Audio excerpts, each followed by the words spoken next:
nous serons forts. À genoux, nous serons puissants. À genoux, nous vaincrons l'ennemi.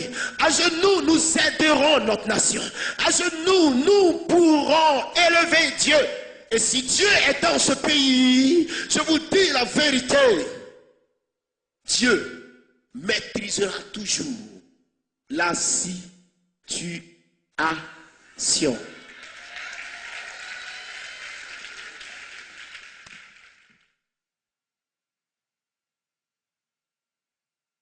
Regardez la puissance de Dieu. La Palestine dit, ceci est mon territoire. La Palestine dit, ceci m'appartient. Écoutez-moi. Écoutez-moi. Il y a la révélation de l'esprit dans tout ce qui se fait chaque jour. La Palestine dit, ceci est mon territoire. Le débat est parti jusqu'à l'ONU. Faut-il reconnaître l'État d'Israël? Faut-il lui céder sa place?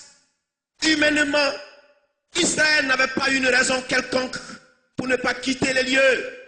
Parce que le territoire s'appelait Canaan. Et Canaan n'était pas à son sol. Mais Dieu lui a dit, je te lègue ce territoire. Et Dieu a dit à Israël, c'est là que je vais te faire loger. Et Israël devait combattre. Israël devait dégager les Philistins, les Moabites, les Ammonites, les Hellénites. Israël devait dégager tout ce peuple-là. Et c'est ce que Israël a réussi. Et quand Israël s'est imposé, la guerre a commencé contre Israël. Ils avaient le droit de combattre Israël parce que tu t'emmènes et tu nous combats pour prendre nos possessions. Nous ne connaissons pas ton Dieu, il n'y a qu'à toi seul qui l'a parlé. Mais qu'est-ce qui prouve que moi je dois lui obéir? Je veux ma portion de terre. C'était bien normal humainement parlant. Mais regardez ce qui va se faire. L'affaire arrive à l'ONU. Alors tout le monde débat la cause d'Israël. Les hommes sont prêts à dire à Israël, en réalité ce n'est pas ta terre. Israël dit si, le monde dit non. Israël dit si, le monde dit non. Israël dit si, le monde dit non. L'Éternel donne la révélation à ses enfants. Allez au pied du mur de lamentation. La solution à votre problème se trouve là. Et Israël va fouiller au pied de ce mur. Israël s'en va déterrer au pied de ce mur, sans savoir ce qu'il cherche là, au pied du fameux mur, le dernier mur du temple de Salomon qui est resté. Alors, Israël va découvrir dans un bol, dans le sous-sol, au pied du mur, un bol emballé, attaché, propre. Israël découvre ce bol et Israël retrouve à l'intérieur des papiers authentiques qui révèle l'achat de son territoire par le prophète Jérémie.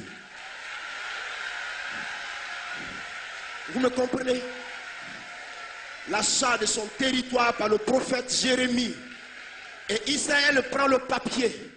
Depuis des siècles, ce papier n'avait pas connu la destruction. Qui est allé dans le cœur de l'Éternel pour savoir le mystère de sa gloire? Qui lui a enseigné ces choses afin que nous puissions recevoir un retour? Qui a été son précepteur? Qui a été son éducateur? Le Dieu qui vit de par lui-même. Le Dieu qui connaît ce qui peut arriver dans un siècle, dans 10 000 siècles, et qui prévoit toutes choses selon la gloire de sa présence. Le Dieu qui tire au sort et qui juge avec fidélité. Et Israël va prendre ce document dans son dos. Et Israël va se rendre à la cour de l'ONU. Et Israël va dire, arrêtez de discuter. Ce territoire nous appartient. Nous l'avons reçu de notre Dieu. Et nous possédons un acte notarié, signé des mains de Jérémie, prophète de Dieu. Qui était Jérémie? Il était fils d'Israël. Qui était Jérémie? Natif d'Israël. Qui était Jérémie? Enfant venu d'Israël. Et Israël a le document caché dans son dos face à l'ONU. Et Israël va lire, tenez ce document, traduisez-le dans l'anglais que vous parlez. Et tout le monde va traduire. Et la décision de l'ONU va tomber. Le 28 mai 1948, plutôt le 11 mai 1948, vous dit, Israël mérite de demeurer là, parce que cet acte démontre que Jérémie avait acheté cette portion de terre qu'Israël occupe. Vous comprenez? Et c'est comme ça que l'acte va être signé. Laissez le peuple de Dieu occuper son territoire. Veux-tu imiter Israël, Côte d'Ivoire, alors que l'alliance avec Dieu n'a jamais été rompue? Je suis allé en Israël. J'ai vu comment le feu Félix Houphouët-Boigny a été une véritable bénédiction pour ce peuple de Dieu. J'ai vu. Le témoignage de cet homme est dans les musées de Jérusalem.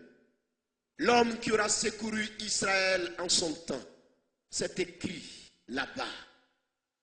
Il a participé à la mairie de Jérusalem. Il a refusé d'établir la Côte d'Ivoire à Tel Aviv. Mais il est allé au cœur de Jérusalem. Il a bâti une ambassade pas possible à Jérusalem. Et il a signé l'alliance avec Israël pour contribuer au fleurissement, au reboisement du désert. Et il a contribué au reboisement de cette ville. Et il en a fait construire plusieurs maisons à Israël, des bâtiments construits en Israël. Et ce peuple reconnaît cette image de marque. Il a du respect pour toi. Oui, je sais que ceci est le gage d'une alliance. Et tant que cette alliance va demeurer, la Côte d'Ivoire bénéficiera du soutien de l'Éternel.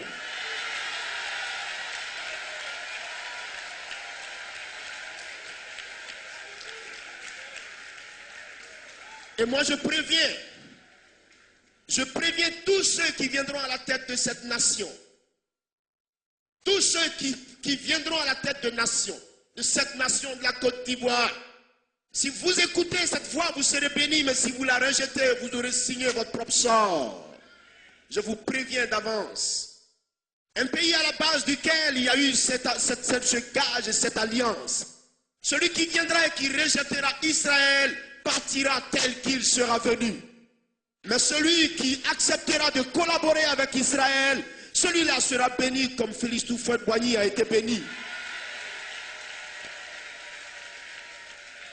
Je vous préviens, soyez président de la République, soyez ministre, mais n'oubliez pas cette parole, écrivez-la. Si vous négligez ce peuple, à cause de cette alliance, c'est vous qui partirez. C'est vous. Kakou dit, c'est vous qui partirez au nom de Jésus.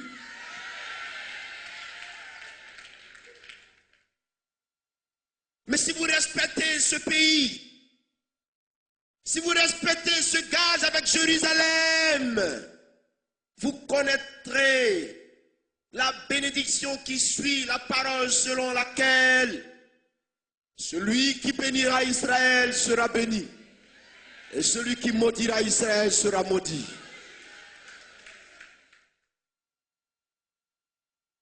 Tu vivras si tu t'accroches à Israël, Côte d'Ivoire.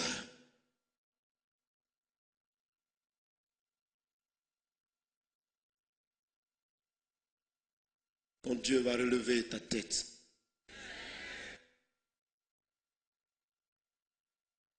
Fais-lui confiance. Un tout petit peu. Un tout petit peu. Ton Dieu va être un soutien pour toi. Si tu lui fais confiance. Un tout petit peu. D'où te viendra la solution à l'état actuel? L'état dans lequel tu te trouves. D'où est-ce que tu penses que viendra la solution? Les plus riches même de la terre disent qu'ils ne te reconnaissent plus. Qui as-tu désormais? Qui? Il n'y a plus quelqu'un pour toi? Ils t'ont tous trahi, Côte d'Ivoire. Ils t'ont tous abandonné. Même tes alliés les plus proches ont dit, s'il